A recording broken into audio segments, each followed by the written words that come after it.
sa mga nagtatanong ulit at makukulit nating mga followers at mga nakikinood na ating mga video na hindi na nagsusubaybay. Ito ngayon yung sukat ng ating soundbox mga idol. Bali, D12 po ito na oversize kung tawagin. Taas po niyan, 27 inches po ha. Take down note, 27 inches. Tapos, yung buka niya sa loob tayo susukat. Yan, 15 inches po yan. Yan, 15 inches. Tapos, yung likod, yan, take down notes ha. Take down notes. Oh. Yan, 24 inches po yan. Yan, 24 inches. Tapos ito ang ating speaker. Yan, paglalagyan, 15 by 15 po. Ayan, oh, kwadrado. 15 inches. Ikotin natin. 15 inches. Yan. Oh. Ngayon, dito sa loob mga idol, yung harap dito na pinaglalagyan ng speaker, bali yung sukat ko po dito is, yan, 13 inches po yan. Yung dito na nakaslanting dito, kaso hindi pa ako nakatabas, 13 inches po yan dito. At saka nakapaloob dito nakaslanting, yan, guhitan ko na lang para secure kayo at matuto kayong gumawa ng soundbox na wala na ako at wala nang tanong-tanong. O, ganito. Ito yung soundbox nyo. Yan o. Ito na. Para masubaybayan nyo na. O, 4 inches. Yan.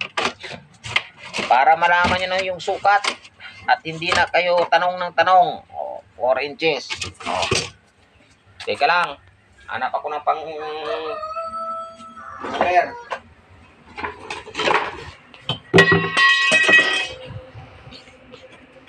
Subaybayan nyo ha. Para okay pa sa right yung ating ginagawa.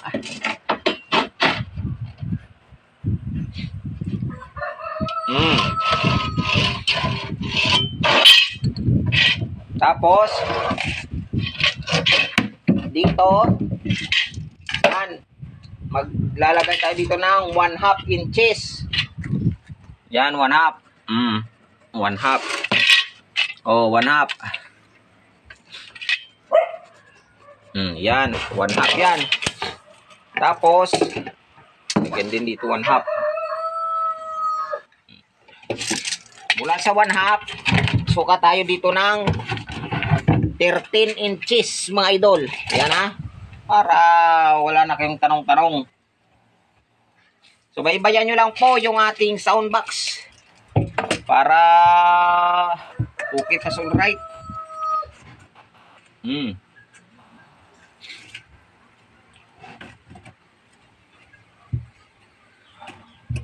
O, sukat tayo dito 13 inches mga idol ha. 13 inches. Ay, so sorry. Kalimutan ko pa.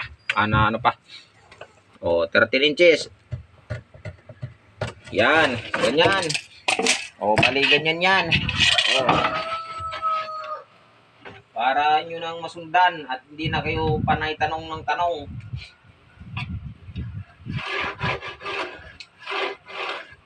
O, yan. So, ito, 13 inches. Yan. 13 inches. O, guhitan ko pa para sure ball. O. Oh, ito naman. Para makopya nyo na. 4 inches. Oh, yan, 4 inches. Tapos ito, yung taas niya, 27. Oh, 27 inches. Yan. Oh.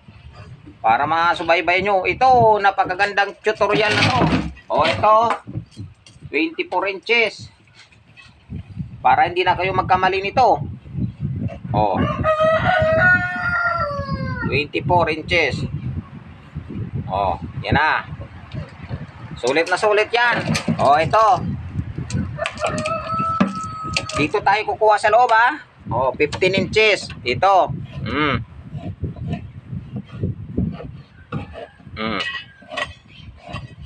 Oh, yan na.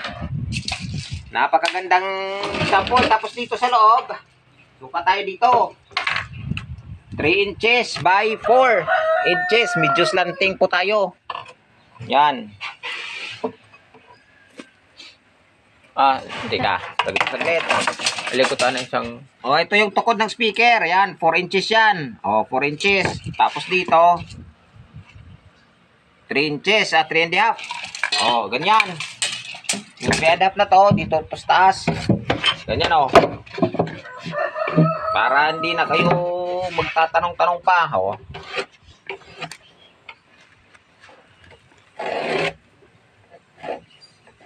Yan, kabilaan. Guhitan nyo na lang.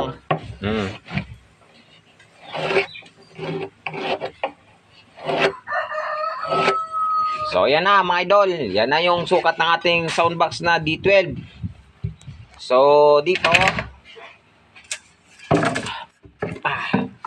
para buo yung inyong buo yung inyong sukat.